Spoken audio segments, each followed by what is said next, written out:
Hi everyone, welcome to Shyam institute. Daily current అఫైర్స్లో భాగంగా ఈ రోజు ఉన్నటువంటి ఇంపార్టెంట్ కరెంట్ ఈవెంట్స్ ఏమన్నా ఒకసారి చూద్దాము.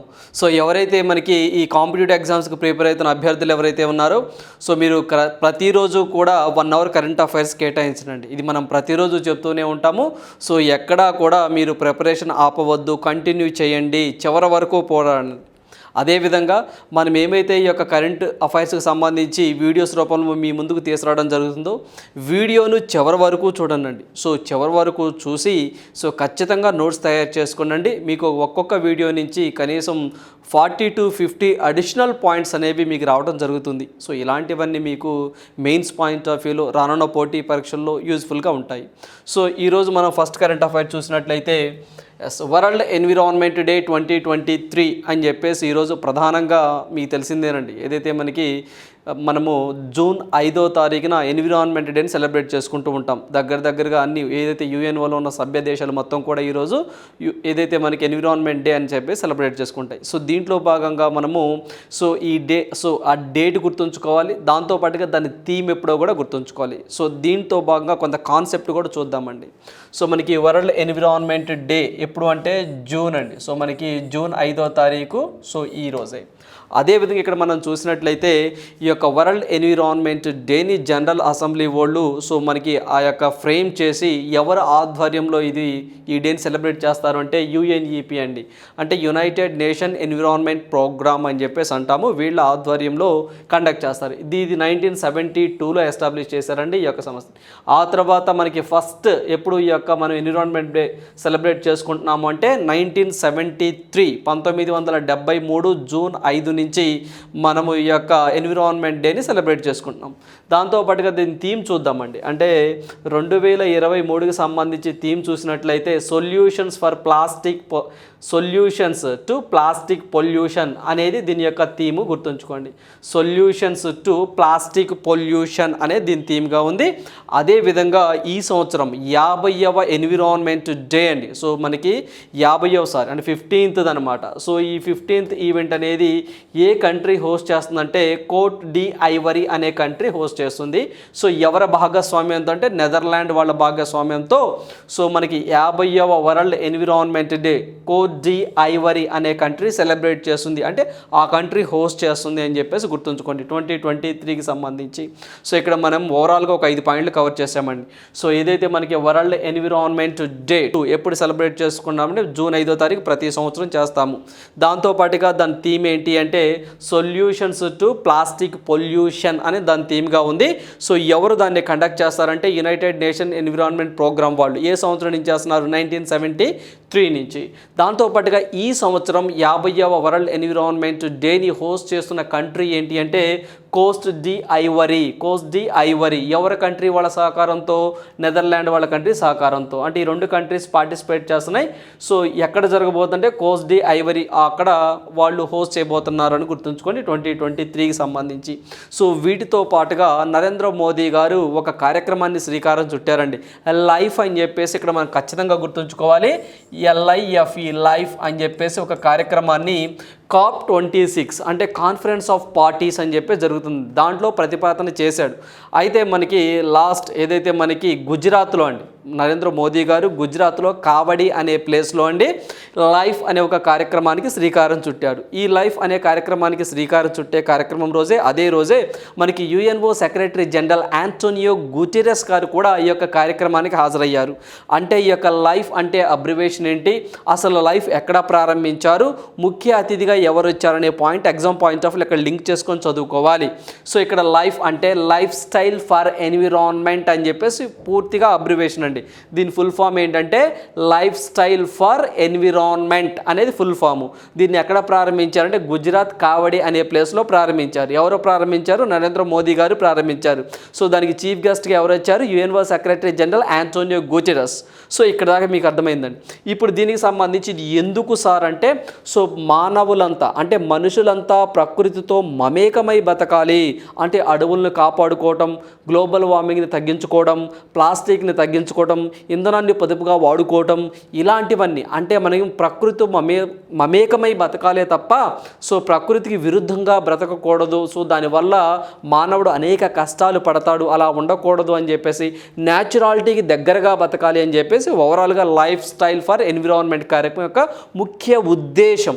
అయితే ఈ యొక్క లైఫ్ కార్యక్రమం అనేది 7 పిల్లర్స్ మీద బేస్ అయి ఉంటుంది అని చెప్పేసి గుర్తుంచుకోండి. సో అదేవిధంగా ఇది 2023 నుంచి 2028 మధ్యలో అండి. సో ఈ లైఫ్ అనేది 2023 నుంచి 2028 మధ్యలో సో మానవులు ఎటువంటి కార్యక్రమాలు చేపట్టాలి, ప్రకృతిని కాపాడుకోవాలంటే ఏ విధంగా ఉండాలో సో కొన్ని పిల్లర్స్ అనేవి గవర్నమెంట్ ఆఫ్ ఇండియా రూల్స్ అంటే మనకి ఒక ఫ్రేమ్ చేసిందనమాట.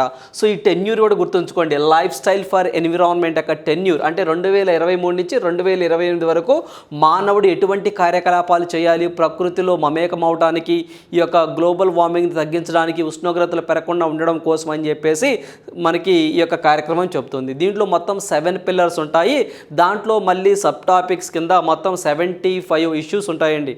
అంటే మొత్తం 7 పిల్లర్స్ మనం గుర్తుంచుకుంటే సరిపోతుంది. మళ్ళీ ఆ 7 పిల్లర్స్లో ఒక్కొక్క పిల్లర్ ఏం చెబుతుంది అని చెప్పేసి అలాంటి ఒక 75 ఉంటాయండి సబ్ టాపిక్స్ లాగా. సో ఆ 75 గుర్తుంచుకోవాల్సిన అవసరం లేదు, కానీ ఈ 7 పిల్లర్స్ మాత్రం ఖచ్చితంగా మనం ఎగ్జామ్ పాయింట్ ఆఫ్ వ్యూలో గుర్తుంచుకోవాలి. రేపు మనకి ఎగ్జామ్లో ఈ క్రింది వాటిలో లైఫ్ స్టైల్ ఫర్ ఎన్విరాన్మెంట్ కార్యక్రమంలో లేని పిల్లర్ ఏంటి అని చెప్పేసి ఎగ్జామ్లో అడగవచ్చు. ప్రీవియస్ పేపర్లో క్వశ్చన్ ప్యాటర్న్ ఇలానే వస్తుందండి. ఏవైనా ఒక కార్యక్రమాన్ని ఏ మినిస్ట్రీ కింద పనిచేస్తుందని, లేదా ఎన్ని పిల్లర్స్లో దీన్ని స్థాపిస్తున్నారని చెప్పేసి, దీని యొక్క ముఖ్య ఉద్దేశం ఏంటని చెప్పేసి అడగడం జరుగుతుంది. సో అందుకనే మనం ఇక్కడ ఖచ్చితంగా ఆ 7 పిల్లర్స్ ఏంటో తెలుసుకోవాలి. సో ఫస్ట్ పిల్లర్ వచ్చేసరికి మనకి ఇక్కడ ఏదైతే మనకి ఎనర్జీ కన్జర్వేషన్ అని చెప్పేసి ఉందండి. సో మనకి ఎనర్జీ కన్జర్వేషన్ అని చెప్పేసి ఉంది. సో మనకి ఈ యొక్క ఎనర్జీ కన్జర్వేషన్ అంటే మనము ఇంధనాన్ని చాలా పొదుపుగా వాడుకోవాలి అని చెప్పేసి నరేంద్ర మోదీ గారు చెప్పడం జరిగిందండి. సో అదేవిధంగా ఈ వేస్ట్ రీసైక్లింగ్, ఏదైతే ఈ వేస్ట్ ఉంటుందో ఆ వేస్టేజ్ని పునరుత్పాదకత అని చెప్పేసి అంటామండి. అంటే రీసైక్లింగ్ చేయాలన్నమాట. సో వాటి నుంచి మళ్ళీ వస్తువులు సృష్టించాలి, సంపదను పెంచాలి అని చెప్పి చెప్తా ఉన్నారు.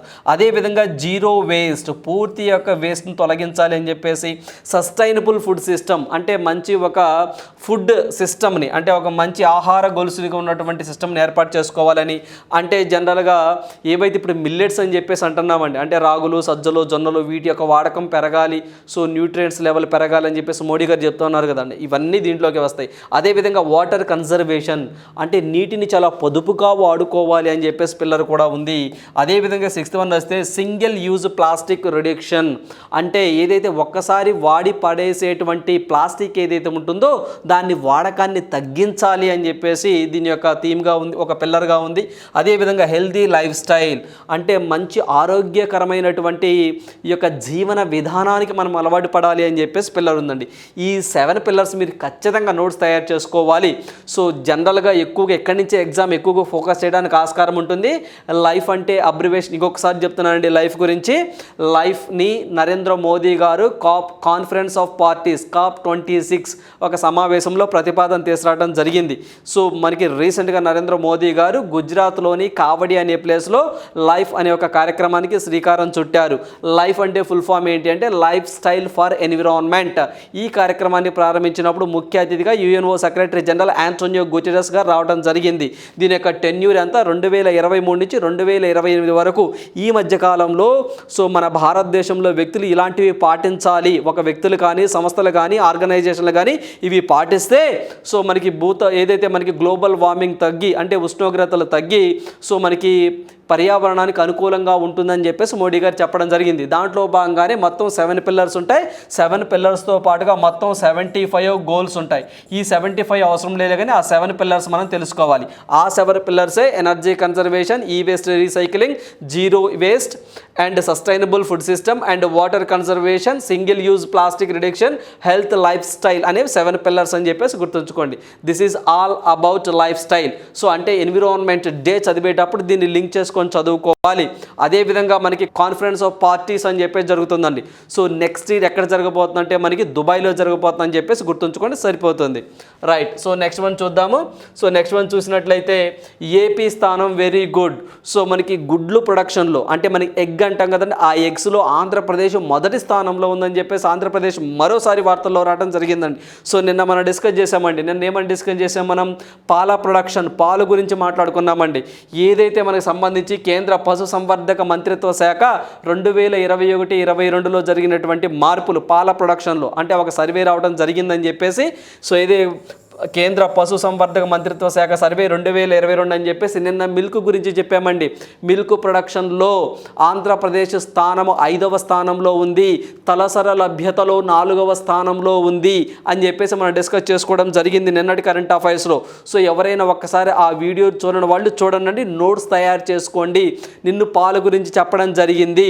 సో పాలలో ఏం చెప్పామంటే పాలు 5వ స్థానంలో 6.97% ప్రొడక్షన్లో ఉందని, 5వ స్థానంలో తలసరి పాల లభ్యతలో మనకి 799 గ్రాములుగా ఉన్నాయని చెప్పేసి మనం నిన్న డిస్కస్ చేసుకోవడం జరిగింది.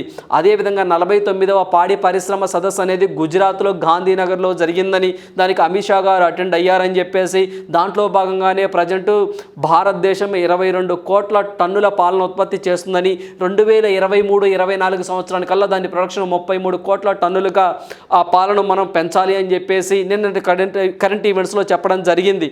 సో అదేవిధంగా మిల్క్ ప్రొడక్షన్లో ఫస్ట్ ఇండియా, తర్వాత అమెరికా, తర్వాత చైనా ఉన్నాయని, పాల ప్రొడక్షన్లో ప్రపంచవ్యాప్తంగా చూస్తే ఇండియా శాతం 24% ఉందని నిన్నటి కరెంట్ అఫైర్స్లో మనం డిస్కస్ చేసుకోవడం జరిగింది. సో అవన్నీ మీరు దగ్గర నోట్స్ ఉన్నాయి. సో ఇప్పుడు ఈరోజు ఏంటంటే ఎగ్ వచ్చిందండి. ఈ ఎగ్ ప్రొడక్షన్ ప్రకారము దేశంలోనే ఎక్కువగా ఎగ్ ప్రొడక్షన్ ఏ రాష్ట్రంలో జరుగుతుందంటే దట్ ఈజ్ ఆంధ్రప్రదేశ్లో జరుగుతుంది ఎగ్ ప్రొడక్షన్ అనేది. సో ఏదైతే మనకి కోడిగుడ్ల ఉత్పత్తి, సో లభ్యత అండ్ ఉత్పత్తి దేశంలో ఏపీ అగ్రస్థానంలో ఉంది అండి. ఏపీ అనేది అగ్రస్థానంలో ఉంది. రాష్ట్రంలో ఏటా తలసరి గుడ్ల లభ్యత 501. అదే నిన్న మనం చెప్పుకున్నామండి, మిల్క్ అయితేనేమో 799 గ్రాములు ఉందన్నమాట. అంటే ఒక్కొక్క తలసరి లభ్యత ఒక్కొక్కళ్ళకి అంత అవైలబిలిటీలో ఉందని. అదేవిధంగా తలసరి గుడ్ల లభ్యత మన దగ్గర 501 గుడ్లుగా ఉందండి. అదేవిధంగా ఏటా 442 గుడ్ల లభ్యతలో 2వ స్థానంలో తెలంగాణ ఉంది. లభ్యత అంటున్న ప్రొడక్షన్ కాదండి, ప్రొడక్షన్ కాదు, లభ్యత అంటే తలసరిగా ఒక వ్యక్తి ఎన్ని గుడ్లు అవైలబిలిటీలో ఉన్నాయో చెప్పడాన్నే మనము తలసరి అని చెప్పేసి అంటామండి, తలసరి. సో తలసరిలో అండ్ లభ్యతలో, తలసరిలో ఉత్పత్తిలో భారతదేశంలోనే ఆంధ్రప్రదేశ్ ఫస్ట్. అదేవిధంగా ఈ లభ్యతలో, ప్రొడక్షన్లో కాదండి, లభ్యతలో అంటే మనకి తెలంగాణ 2వ స్థానంలో ఉంది, 442 గుడ్లు ఉన్నాయి. జాతీయ సగటు గుడ్ల లభ్యత 95 మాత్రమే. చూడండి చాలా తక్కువగా ఉందండి. అంటే యావరేజ్గా ఒక్కొక్క వ్యక్తికి 95 గుడ్లు లభ్యత ఉంది అని చెప్పి చెప్తున్నారు, యావరేజ్గా, దేశ యావరేజ్. కానీ మన ఏపీలో చూడండి 501 గుడ్లు లభ్యత ఉంది. అంటే ప్రొడక్షన్ బాగా పెరిగిందన్నట్టు. సో ఈ ఏదైతే మనకి ఈ యొక్క మంత్రిత్వ శాఖ ఈ సర్వేని వెల్లడించింది అని చెప్పి చెప్తా ఉన్నారు. అదేవిధంగా ఇక్కడ మనం చూసినట్లయితే దీనికి సంబంధించి మనం చూసినట్లయితే ఎగ్ ప్రొడక్షన్లో మనం ఫస్ట్ ఆంధ్రప్రదేశ్ మొదటి స్థానంలో ఉంది అని చెప్పేసి అన్నామండి. సో ఆంధ్రప్రదేశ్ అనేది 20.41% మన కాంట్రిబ్యూషనే ఉందండి. సో ఇందులో మిల్క్లో 6.9 అని చెప్పాం కదా. సో ఇప్పుడు ఎగ్స్లో అయితే మాత్రము 2.41. ఇది ఫస్ట్ ప్లేస్ ఆంధ్రప్రదేశ్ ఉత్పత్తిలో, ప్రొడక్షన్లో ఆంధ్రప్రదేశ్ ఫస్ట్ ప్లేస్లో ఉంది. సో ఆ తర్వాత సెకండ్ ప్లేస్లో తమిళనాడు అండి, సెకండ్ ప్లేస్లో తమిళనాడు, థర్డ్ ప్లేస్లో వెస్ట్ బెంగాల్, ఫోర్త్ ప్లేస్లో కర్ణాటక. ఇవి ఉత్పత్తిలో అంటే గుడ్ల ఉత్పత్తిలో టాప్ 4లో ఉన్నటువంటి రాష్ట్రాలు Andhra, Tamil Nadu, west Bengal, Karnataka. So Andhra Pradesh 20.41%. But తలసరి లభ్యతలో అయితే మాత్రము ఆంధ్రప్రదేశ్ ఫస్ట్ ఏనంటే 501. సెకండ్ ఏముంది అంటే తెలంగాణ ఉంది, గుర్తుంచుకోండి. ఇక్కడ సెకండ్ వచ్చేసరికి తమిళనాడు ఉంది, గుర్తుంచుకోండి. అంటే ప్రొడక్షన్లో అయితేనేమో తమిళనాడు సెకండ్ ప్లేసు, అదేవిధంగా తలసరి లభ్యతలో అయితే మాత్రం తెలంగాణ సెకండ్ ప్లేస్ అని చెప్పేసి గుర్తుంచుకోండి అండి. అంటే ప్రొడక్షన్లో అయితే మాత్రం తమిళనాడు సెకండ్, బట్ అలా కాకుండా తలసరి లభ్యతలో అయితే మాత్రం తెలంగాణ సెకండ్ ప్లేస్, 442 గుడ్లు ఉన్నాయి. అదేవిధంగా థర్డ్ ప్లేస్లో అండమాన్ నికోబార్, ఫోర్త్ ప్లేస్లో తమిళనాడు, ఫిఫ్త్ ప్లేస్లో హర్యానా ఉన్నాయనే పాయింట్లు కూడా గుర్తుంచుకోండి. సేమ్ యాజ్ టీజ్గా నిన్న మనము మిల్క్ ప్రొడక్షన్ గురించి కూడా ఇలానే డిస్కస్ చేసామండి. సో ఏదైతే ఉత్పత్తి వేరు, సో మనకి తలసరి లభ్యత వేరు అని చెప్పేసి మనం డిస్కస్ చేసాం. సో ఈ రెండు కూడా కంపేర్ చేసి చదువుకోవాలని చెప్పేసి నిన్న మిల్క్లో చెప్పాం. ఈరోజు ఎగ్స్ వచ్చింది, ఎగ్స్లో కూడా మనం ఖచ్చితంగా చదువుకోవాల్సిందే. సో వేరియేషన్ బాగా గుర్తుంచుకోండి. లభ్యతలో అండ్ ప్రొడక్షన్లో రెండిటిలో, అవైలబిలిటీ అండ్ ప్రొడక్షన్లో రెండిటిలో ఎగ్గులో ఆంధ్రప్రదేశ్ మొదటి స్థానమే. బట్ మిల్క్లో వేరు, ప్రొడక్షన్లో వేరు, మనకి అవైలబిలిటీలో వేరు. సో అవైలబిలిటీలో అయితే మాత్రం 4th ప్లేస్లో ఉన్నాం, ప్రొడక్షన్లో అయితే మాత్రం 5వ ప్లేస్లో ఉన్నాం మిల్క్ ప్రొడక్షన్లో. రైట్, ఇవన్నీ కంపేర్ చేసి చదువుకోవాలండి. వీటి గురించి మనం బిట్ ఎక్స్పెక్ట్ చేయొచ్చు. అదేవిధంగా మన ఆంధ్రప్రదేశ్ విషయానికి వచ్చినట్లయితే ఆంధ్రప్రదేశ్ ఇంకా మనము ఏదైతే మనకి బొప్పాయి కానివ్వండి, సో మనకి బొప్పాయి కానివ్వండి, అరటి కానివ్వండి, అదేవిధంగా మామిడి కానివ్వండి, సో అదేవిధంగా బత్తాయి కానివ్వండి, అంటే బొప్పాయి, మామిడి, అరటి, బత్తాయి ఈ పంటల్లో ఆంధ్రప్రదేశ్ మొదటి స్థానంలో ఉంది. అదేవిధంగా ఈ చేపల ప్రొడక్షన్లో, అంటే మెరైన్ ప్రొడక్షన్ అంటామండి, చేపల ఉత్పత్తిలో కూడా 40% అనేది కాంట్రిబ్యూషన్ మన ఆంధ్రప్రదేశ్ నుంచే వెళ్తుందండి. సో చేపల పరిశ్రమలకు సంబంధించి కూడా, అంటే చేపల ఉత్పత్తిలో కూడా దేశంలోని ఆంధ్రప్రదేశ్ మొదటి స్థానంలో ఉందనే పాయింట్ కూడా ఇక్కడ మీరు మెన్షన్ చేసి చదువుకోవాలి. సో చూడండి, సో మనకి ఇక్కడ చేపల ప్రొడక్షన్లో మనమే ఉన్నాం, మామిడి ప్రొడక్షన్లో ఫస్ట్ ప్లేస్ మనమే ఉన్నాం దేశంలో, అదేవిధంగా బత్తాయి, మామిడి, సో అదేవిధంగా మనకి అరటి కూడా ఆంధ్రప్రదేశ్ మొదటి స్థానంలో ఉందనే పాయింట్ ఇక్కడ లింక్ చేసుకొని చదువుకోవాలి. వీటి గురించి మనం బిట్ ఎక్స్పెక్ట్ చేయొచ్చండి. రైట్, సో నెక్స్ట్ వన్ చూద్దాము. నెక్స్ట్ వన్ చూసినట్లయితే మణిపూర్ హింసపై విచారణకు త్రిసభ్య కమిషన్.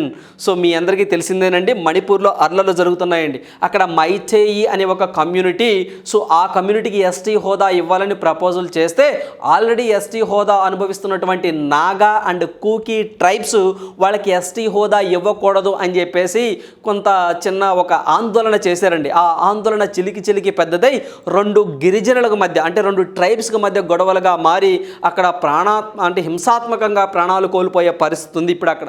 సో దాంట్లో భాగంగా గవర్నమెంట్ ఆఫ్ ఇండియా అసలు ఈ అల్లర్లు జరగడానికి కారణం ఏంటి, సో ఎటువంటి చర్యలు తీసుకోవాలి ఏంటి అని చెప్పేసి దాని మీద ఒక త్రిసభ్య కమిషన్ ఏర్పాటు చేసింది. ఆ త్రిసభ్య కమిషన్కి హెడ్ ఎవరు అని ఎగ్జామ్లో మనం అడగడానికి ఆస్కారం ఎక్కువగా ఉంటుంది. ఇటీవల కాలంలో మణిపూర్కి సంబంధించి director general of police Rajiv Kumar గారు వచ్చారని చెప్పేసి మీ అందరికీ తెలిసిందే, కరెంట్ అఫైర్స్లో డిస్కస్ చేసుకోవడం జరిగింది. ఇక్కడ మనం చూసినట్టు దాని హెడ్ ఎవరు మనం చూస్తే గౌహతికి సంబంధించి హైకోర్టుకు సంబంధించిన మాజీ చీఫ్ జస్టిస్ అండి. సో అతనే మనము అజయ్ లాంబా అని చెప్పేసి అంటాము. సో ఇతను గువాహతి హైకోర్టు మాజీ ప్రధాన న్యాయమూర్తి జస్టిస్ అజయ్ లాంబా నేతృత్వం సో దీనికి వహిస్తుంది. సో త్రిసభ్య కమిషన్ కాబట్టి దానికి హెడ్ అజయ్ లాంబా. అతనితో పాటు హిమాన్షు శేఖర్ కానివ్వండి, సో ఒక ఐఏఎస్ అధికారి, అదేవిధంగా ఒక ఐపీఎస్ అధికారి అలోకా ప్రభాకర్ కానివ్వండి, వీళ్ళిద్దరు కూడా మెంబర్స్గా ఉన్నారు. మొత్తం త్రిసభ్య కమిషన్. సో వాళ్ళ ముగ్గురు పేర్లు గుర్తుంచుకోండి, ఇంకా సేఫ్ జోన్లో ఉన్నట్టు. సో మొత్తం ముగ్గురు. దానికి హెడ్ అయితే మాత్రం అజయ్ లాంబా, ఇతను గువాహతి హైకోర్టు మాజీ చీఫ్ జస్టిస్ ఆఫ్ ఇండియా మాజీ అండి. సో అదేవిధంగా మనకి హిమాన్షు శేఖర్ కానివ్వండి, అలోక్ ప్రభాకర్ గారు ఉన్నారు. సో వీళ్ళు 6 నెలలు గడువిచ్చారండి ఈ యొక్క కమిషన్కి. సో ఏంటి దాని మీద అని చెప్పేసి ఒక 6 నెలల్లోగా నివేదిక సమర్పించాలని కమిషన్కు ప్రభుత్వం సూచించింది అని చెప్పి చెప్తా ఉన్నారు. సో దీని టెన్యూర్ కూడా గుర్తుంచుకోండి, 6 నెలల్లో రిపోర్ట్ చేయాలి. సో ఇలాంటి గొడవలు రాకుండా ఏం చేయాలి, ప్రభుత్వం ఎటువంటి చర్యలు తీసుకోవాలి, సో ఎందుకు గొడవలు వచ్చినాయి, దానికి ఏమైనా సొల్యూషన్ ఉందా అని చెప్పేసి వీళ్ళు ఫైండ్ అవుట్ చేస్తూ ఉంటారనమాట. సో దీంతో పాటుగా అజయ్ లాంబాతో పాటుగా మనము DGP director general of police మణిపూర్కి రాజీవ్ కుమార్ వచ్చారని చెప్పేసి మీకు తెలిసిందేనండి. దానితో పాటుగా మనం అడిషనల్గా కొన్ని పాయింట్లు మనం చదువుకోవాలండి.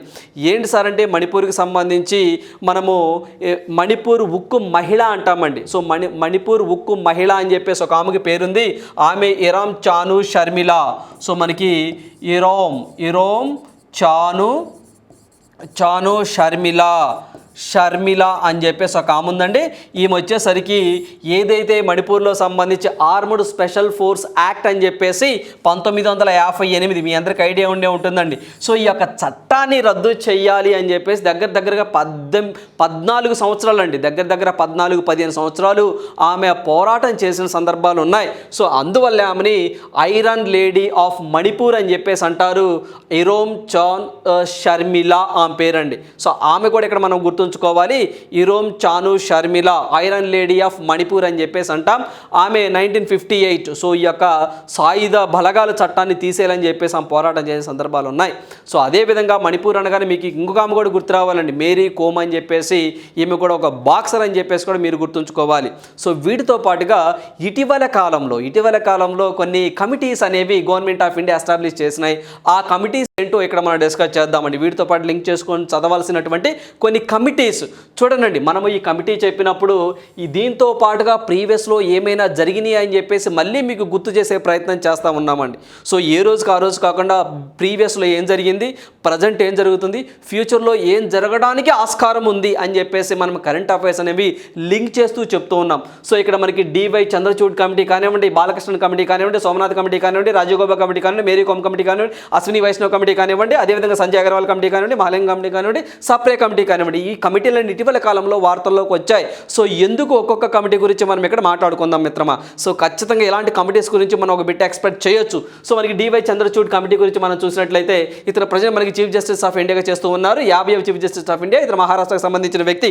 అదేవిధంగా ఇతను ఎందుకు సార్ ఈ కమిటీ అంటే ఫ్రీ బీస్ అంటే రాజకీయ పార్టీలు ఉచితాలు అని చెప్పి చెప్తున్నాయండి. మీ అందరికీ తెలిసిందే ఇటీవల కాలంలో చంద్రబాబు నాయుడు గారు గవర్నమెంట్ అంటే టీడీపీ గవర్నమెంట్ అనేది ఒక మేనిఫెస్టోని రిలీజ్ చేయడం జరిగింది. మీ అందరికీ తెలిసిందే, ఏదైతే 18 సంవత్సరాల నుంచి 59 సంవత్సరాల ఉన్న మహిళలకు ఫ్రీగా డబ్బులు ఇస్తారట. సో ఇలాంటివే అంటే ఇలాంటి ఓట్ల కోసం ఇవే కాదండి, అంటే డిఫరెంట్ స్టేట్లో కూడా ఉన్నాయి.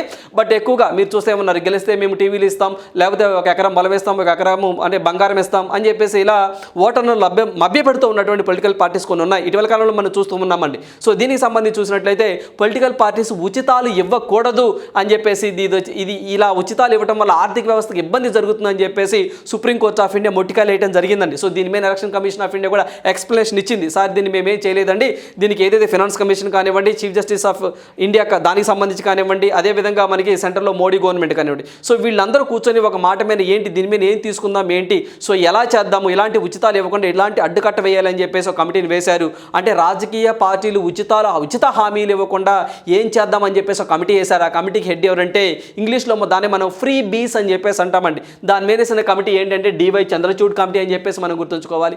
అదేవిధంగా కేజీ బాలకృష్ణన్ కమిటీ అని చెప్పేసి అండి, మొట్టమొదటి చీఫ్ జస్టిస్ ఆఫ్ ఇండియా, దళిత chief justice of India K G Balakrishnan. So ఎవరైతే క్రైస్తవ మతంలోనికి, ఇస్లాం మతంలోనికి సో మతం మారితే వాళ్ళ ఎస్సీ హోదా కోల్పోతారు అని చెప్పేసి ఉందండి. సో అది కరెక్ట్ కాదు. అంటే మన భారత ప్రభుత్వం దృష్టిలో, మన రాజ్యాంగ దృష్టిలో మన లౌకిక రాజ్యం కదా, అన్ని మతాలు సమానమే కదా, మరి ఈ వేరియేషన్ ఏంటి అంటే వేరే వాళ్ళు అయితే హిందూ మతంలోకి, బౌద్ధ మతంలోకి, సిక్కు మతంలోకి జాయిన్ అయితే మాత్రం ఎస్సీ హోదా ఉంటుందా, అదే మతం క్రైస్తవ మతం ముస్లింలోకి తీసుకుంటే మాత్రం ఎస్సీ హోదా ఉండదా? ఇదేం వివక్షత మోడీ, చెప్పు దీనికి సమాధానం చెప్పు అని చెప్పి సుప్రీంకోర్టు ఆఫ్ ఇండియా కమిటీ వేసింది.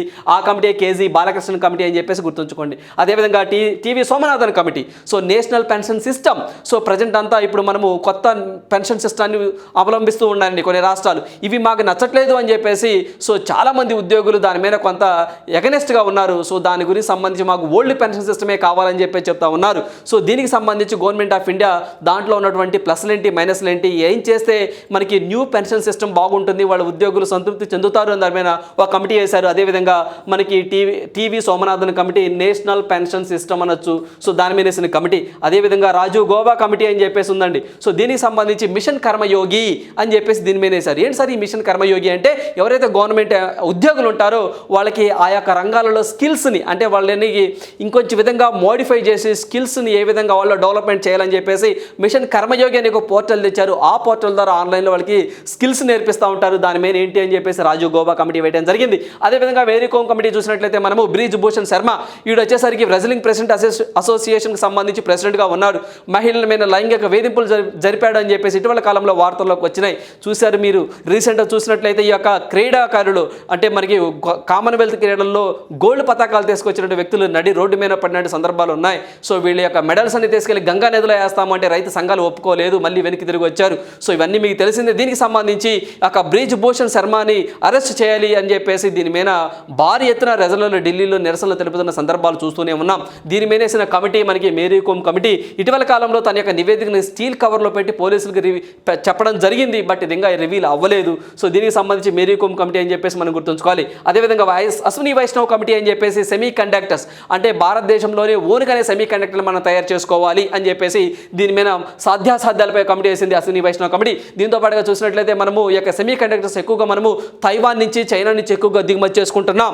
సో అవి కాకుండా మనమే ఇక్కడ మేక్ ఇన్ ఇండియాలో భాగంగా తయారు చేసుకుంటున్నటువంటి మనమే తయారు చేసుకోవాలి ఎలా అంటే చెప్పి దాని మీద బ్లూ ప్రింట్ తయారు చేయమని చెప్పేసి అశ్విని వైష్ణవ్ కమిటీ వేయడం జరిగింది.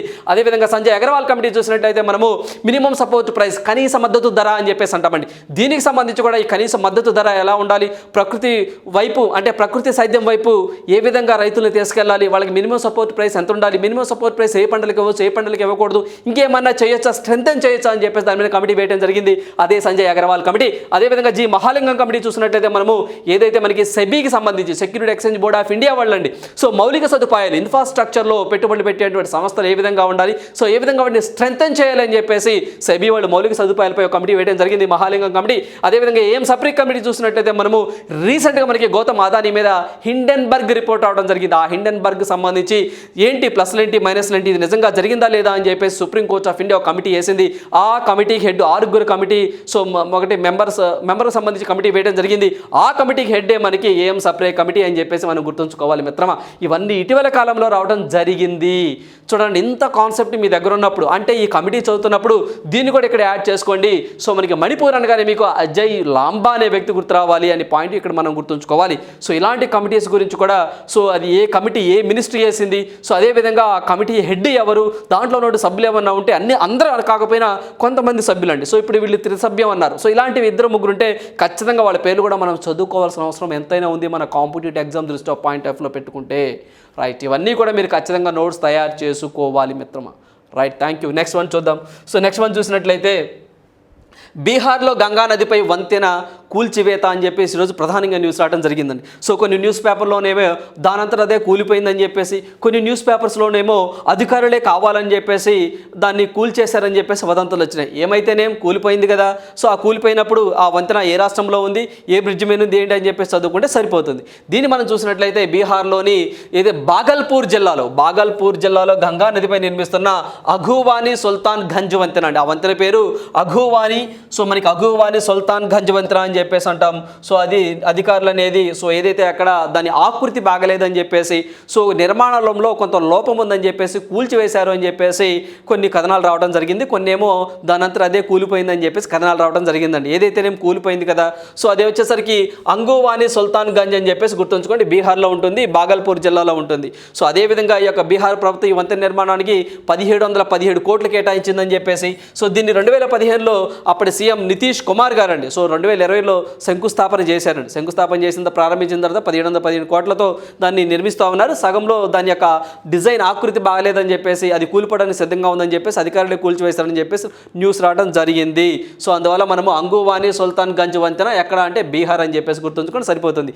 ఏ రివర్ మీద అంటే గంగా రివర్ మీద అని చెప్పేసి గుర్తుంచుకొని సరిపోతుంది. ఈ పాయింట్స్ అవుతున్నప్పుడే మనకి రీసెంట్గా గుజరాత్లో జుల్తాన్పూర్ వంతెన అని చెప్పేసి మనకి మోర్బీ నగరంలో లాస్ట్ ఇయర్ కూలిపోయింది మచ్చూ రివర్. సో మీకు గుర్తుండే ఉంటుంది. ఆ రివర్ కూడా ఇక్కడ మీరు అంటే ఆ డ్యామ్ కూడా ఇక్కడ మీరు లింక్ చేసుకొని చదువుకోవాలి. ఎందుకంటే ఇది కూలిపోయింది కాబట్టి సో ఎటువంటి ప్రాణాపాయం జరగలేదండి. బట్ అప్పుడు మాత్రం గుజరాత్లో జరిగిన దానికి చాలా ప్రాణాలకు సంబంధించిన ప్రమాదాలు కూడా జరగడం జరిగింది, మరణించారు, చాలామంది కూడా మరణించారు. సో అది వచ్చేసరికి జుల్తాపూల్ వంతెన అని చెప్పేసి మీ అందరికీ తెలిసిందేనండి. సో మనకి జుల్తాపూల్ వంతెన అని చెప్పేసి, సో ఇది వచ్చేసరికి మచ్చూ రివర్ అండి. సో మనకి మచ్చూ రివర్, సో మనకు మచ్చూ నది అని చెప్పేసి మోర్బీ నగరం, మోర్బీ మున్సిపాలిటీ అని చెప్పేసి ఉంటుందండి, మోర్బీ. సో ఇక్కడ గుజరాత్లో సో మనకి లాస్ట్ ఇయర్ అనేది 2022. సో ఆ టైంలో యొక్క వంతెన కూలిపోయింది. ఈ వంతెన్ని ఆ వంతెన్ని లింక్ చేసుకొని చదువుకోండి సరిపోతుంది. రైట్, సో నెక్స్ట్ వన్ చూద్దాము. సో నెక్స్ట్ వన్ చూసినట్లయితే in Gujarat, Tata Group will build a lithium ion cell facility of 13,000 billion. So 13,000 billions పెట్టి టాటా గ్రూప్ వాళ్ళు సో మనకి గుజరాత్లో లిథియం అయాన్ బ్యాటరీస్ ఫెసిలిటీ సంబంధించి ఒక ఎలక్ట్రికల్ వెహికల్ కార్లో ఉపయోగించేటువంటి ఇవి ఎలక్ట్రికల్ వెహికల్లో ఉపయోగిస్తాము ఈ యొక్క లిథియం అయాన్ సెల్స్. వీటి యొక్క మ్యానుఫ్యాక్చరింగ్ ప్లాంట్ని సో మేము గుజరాత్లో పెడతాము అని చెప్పేసి టాటా వాళ్ళు ఒక స్టేట్మెంట్ ఇవ్వడం జరిగింది. సో సింపుల్గా గుర్తుంచుకోండి, ఇటీవలలో ఏ రాష్ట్రంలో టాటా గ్రూప్ వాళ్ళు 13,000 బిలియన్స్ పెట్టి సో మనకి ఇవి 13,000 crores అండి. సో బిలియన్స్ కాదు, ఇది క్రోర్స్ అని చెప్పేసి ఉండాలి. సో మనకి క్రోర్స్ అని చెప్పేసి ఉండాలి. 13,000 కోట్లు పెట్టి సో వీటిని ఎక్కడ పెట్టబోతున్నారంటే దట్ ఈజ్ గుజరాత్ అని గుర్తుంచుకోండి, స్ట్రైట్. సో అదేవిధంగా మీకు టాటా అని కానీ ఇటీవల కాలంలో రతన్ టాటా గారికి ఆస్ట్రేలియన్ సివిలియన్ అవార్డు అనేది రావడం జరిగిందండి. రతన్ టాటా గారికి ఆస్ట్రేలియా ప్రభుత్వం ఇచ్చింది అనే పాయింట్ కూడా ఇక్కడ మీరు గుర్తుంచుకోవాలి. వీటితో పాటుగా ఇటీవల కాలంలో మన తమిళనాడులో చూసినట్లయితే సో మనకి తమిళనాడులోనండి హై హుందాయ్ అని చెప్పేసి సో మనకి హుందాయ్ కంపెనీ అని చెప్పేసి ఒక కంపెనీ వాళ్ళు ఇక్కడ 15,000 కోట్లతో మేము మ్యానుఫ్యాక్చరింగ్ ప్లాంట్లు పెడతాము అని చెప్పేసి న్యూస్ రావడం జరిగింది. సౌత్ కొరియాకు సంబంధించినటువంటి కంపెనీ అది. అదేవిధంగా మనకి మిట్సుబిషి అని చెప్పేసి ఒకటి ఉంటుందండి. సో ఇది జపాన్ కంట్రీకి సంబంధించింది కంపెనీ. సో ఏసీలు తయారు చేసే ఒక మ్యానుఫ్యాక్చరింగ్ ప్లాంట్ని మేము చెన్నైలో తమిళనాడులో పెడతామని చెప్పేసి ఇటీవల కాలంలో వార్తల్లోకి వచ్చినాయి. ఈ రెండు కూడా చెన్నై తమిళనాడు అని గుర్తుంచుకోండి. ఇది సౌత్ కొరియాకి సంబంధించిన కంపెనీ అండి. సో ఏదైతే మనకి హై హుందాయ్ కంపెనీ అండి, కార్లు తయారు చేసే కంపెనీ, సో 15,000 కోట్లతో ఇన్వెస్ట్మెంట్ చేస్తామని తమిళనాడుకి వెళ్ళింది. అదేవిధంగా మిట్సుబిషి అని చెప్పేసి ఏసీలు తయారు చేసేటువంటి కంపెనీ జపాన్కి సంబంధించింది. సో 1,890 కోట్లతో ఇది కూడా తమిళనాడులో పెడతామన్నారు. సో దీంతో పాటుగా ఇప్పుడు మనకి ఏదైతే మనకి టాటా వరల్డ్ అండి, సో ఇది వచ్చేసరికి 13,000 కోట్లు ఎక్కడంటే గుజరాత్ అని గుర్తుంచుకోండి, సరిపోతుంది. అంటే ఇలాంటి ఇన్వెస్ట్మెంట్ ఏమైనా వస్తే ఏ రాష్ట్రంలో పెడుతున్నారు, ఏ కంపెనీ వాళ్ళు పెడుతున్నారు, ఎంత అమౌంట్తో పెట్టబోతున్నారు అని చెప్పేసి మన ఎగ్జామ్ పాయింట్ ఆఫ్ వ్యూలో గుర్తుంచుకోవాలి, రైట్. సో నెక్స్ట్ వన్ చూద్దాము. సో నెక్స్ట్ వన్ చూసినట్లయితే సో మనకి సుదర్శన్ శక్తి ఎక్సర్సైజ్ 2023. సో మనకి సుదర్శన్ శక్తి అంటే సుదర్శన చక్రం లాగా సుదర్శన్ శక్తి అని చెప్పేసి ఒక ఎక్సర్సైజ్ జరిగిందండి. సో మీ అందరూ తెలిసింది సుదర్శన చక్రం అని చెప్పేసి మంచి పవర్ఫుల్ అండి. సో ఇటు మనం చూసినట్లయితే సుదర్శన్ శక్తి 2023. So it is army exercise అండి. ఇది ఒక ఆర్మీ ఎక్సర్సైజ్. ఏ కంట్రీస్తో కలిపి చేయమండి, మన ఇండియన్ ఆర్మీ వాళ్ళే. సో ఆర్మీని స్ట్రెంథన్ చేయడం కోసం ఒక మాక్ డ్రిల్ లాగా సో వీళ్ళు కండక్ట్ చేస్తూ ఉంటారు. ఈ సంవత్సరం 2023 ఎక్కడ జరిగిందని చెప్పేసి అడుగుతారు సింపుల్గా. So that is Rajasthan and Punjab సరిహద్దుల్లో జరిగింది. సో మనకి రాజస్థాన్ అండ్ పంజాబ్ సరిహద్దుల్లో మనకి సుదర్శన్ శక్తి అని ఎక్సర్సైజ్ జరిగింది. It is a army exercise, అంటే ఆర్మీ పార్టిసిపేట్ చేసిందని గుర్తుంచుకోండి, సరిపోతుంది, రైట్. సో నెక్స్ట్ వన్ చూద్దాము. సో నెక్స్ట్ వన్ చూసుకున్నట్లయితే క్వశ్చన్ ఫర్ యూ, ఈ ప్రశ్న మీకోసమే. సో మనకి ఇండియా పసిఫిక్ దీవుల సహకార వేదిక, forum for India Pacific island cooperation. So మనకి దీన్ని ఏ సంవత్సరంలో ఏర్పాటు చేశారు అని చెప్పేసి అడుగుతా ఉన్నారు.